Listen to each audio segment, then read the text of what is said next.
आपका India news में बहुत बहुत स्वागत है। जी बताएं, महिलाओं को जो समस्याएं आती हैं प्रेगनेंसी के बाद, क्या बोलना चाहेंगे उसके ऊपर? धन्यवाद। प्रेगनेंसी किसी भी औरत की जिंदगी का एक बहुत ज्यादा स्पेशल टाइम होता है, जब वो 9 महीने तक एक बच्चे को कैरी करती है और अब एक नया जीवन इस दुनिया में लाते हैं। एक ये प्रकृति ने ये एक इतनी अच्छी गिफ्ट लेडीज को दी है कि वो माँ बन सकती हैं। पर जब भी कोई गर्भवती महिला होती है तो उसके स्वास्थ्य का अच्छा ध्यान रखना सबकी जिम्मेवारी है, ना सिर्फ उस माँ की बल्कि उसके पूरे परिवार और हमारे पूरे समाज की। तो इसी के लिए हम डिफरेंट तरह से उसके क्या क्या हम उसका ख्याल रख सकते हैं, कब कब उसकी जांच होनी चाहिए, किस तरह से कब उसने अस्पताल आना है, उस सब के बारे में मैं आज आपको बताऊंगी। जब भी किसी को महिला को पता चलता है कि वो गर्भवती है, तो जैसे ही उसे पता चले वैसे ही उसे अस्पताल आना चाहिए। As soon as she gets to know कि मैं प्रेग्नेंट हूँ, वैसे ही अस्पताल में आए। दूसरी चीज, जब भी अब जब एक बार अस्पताल आ गए तो सिर्फ वही काफी नहीं है। बहुत सारे हमारे जो गाइडलाइंस हैं उनके अकॉर्डिंगली कम से कम जो मिनिमम है, जो कि कम से कम जितनी बार आना है वो है कि उसे 4 बार आना चाहिए। सबसे पहली बार जब उसे पता चलता है कि वह गर्भवती है, दूसरी बार करीब 5वें महीने में, फिर 6 से 7वें महीने में और फिर 9वें महीने में। तो इस तरह से इतनी बार उसको आना चाहिए। ये है जो कम से कम है। अधिकतम शुरू के 6 महीने में हर महीने, और उसके बाद हर 2 हफ्ते के बाद, और आखिरी महीने में हर हफ्ते आना चाहिए। पर यदि आप लगातार मैक्सिमम नहीं आ सकते तो कम से कम मिनिमम 4 बार जरूर आए। और यदि उसके बाद आपके डॉक्टर या आपके जो भी स्वास्थ्य आपका देख रहे हैं वो आपको ज्यादा बार बुलाते हैं या कुछ और टेस्ट लिखते हैं या बताते हैं, तो उसके लिए भी आपको अस्पताल आना पड़ सकता है। जब ये कोई भी महिला हॉस्पिटल आती है पहली बार, तो उसके हम कुछ कुछ टेस्ट करवाते हैं, जिसमें उसकी बेसिक खून की जांच, शुगर की जांच, उसके बीपी को देखना, उसके थायराइड की जांच, उसके उन टेस्ट करते हैं जो कि वायरल टेस्ट जो वो बच्चे को आगे दे सकती है, जिसमें हेपेटाइटिस सी, हेपेटाइटिस बी और आईसीटीसी का टेस्ट होता है, साथ में एसटीएस का टेस्ट होता है। और इसके अलावा हम उसका पूरा जनरल चेकअप, उसका स्वास्थ्य कैसा है उस वक्त, क्या वो प्रेगनेंसी के लिए अपने मानसिक रूप से तैयार है, उसकी कोई और परेशानी तो नहीं है, उन सब चीजों के बारे में पहली बारी में बात करते हैं।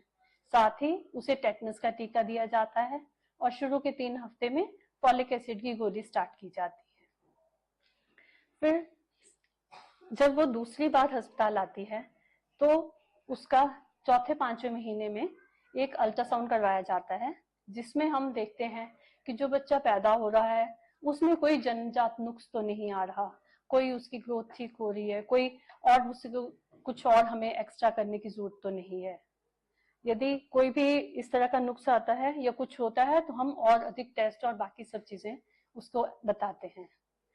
अगर जब इन सारे टेस्टों में कोई भी हाई रिस्क अगर हमें लगता है, जैसे उसका बीपी ज्यादा है या उसको शुगर की बीमारी है या फिर उसका ब्लड ग्रुप RH नेगेटिव है या कोई और ऐसी बीमारी जो उसकी बात पूछने से हिस्ट्री में पता चलता है कि कोई आनुवंशिक बीमारी है या उसके परिवार में कुछ है, तो उससे संबंधित और जांचें भी की जाती हैं।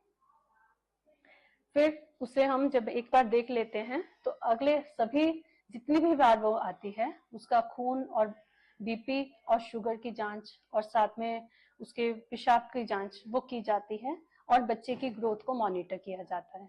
इसी तरह से गर्भवती की 9 महीने तक हम जांचें करते रहते हैं। उसके अलावा जो ये तो वो जांचें हैं जो कि हम बिल्कुल बेसिक लेवल पे करते हैं, जो कि बिल्कुल कम से कम ये सब होना चाहिए। यदि अगर जरूरत हो, उसे लगता है, तो बच्चे के दिल का अल्ट्रासाउंड और बाकी सब और एडवांस टेस्ट भी किए जाते हैं। जैसे कुछ जेनेटिक रोग जो कि सबसे ज्यादा कॉमन है, जैसे डाउन सिंड्रोम है या एडवर्ड सिंड्रोम है या न्यूरल ट्यूब डिफेक्ट्स हैं, तो उनके लिए भी डुअल या क्वाड्रपल मार्कर्स किए जाते हैं।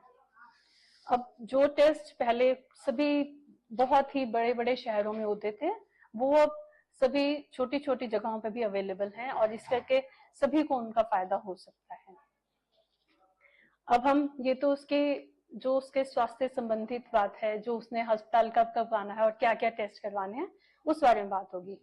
पर साथ ही हम जानना चाहेंगे कि उसको बहुत से लोग पूछते हैं कि खाएं क्या। प्रेगनेंसी में डाइट जो है वो थोड़ी सी ज्यादा होनी चाहिए, जितना वो पहले खाना खाती थी उससे 1/4 वो ज्यादा खाए।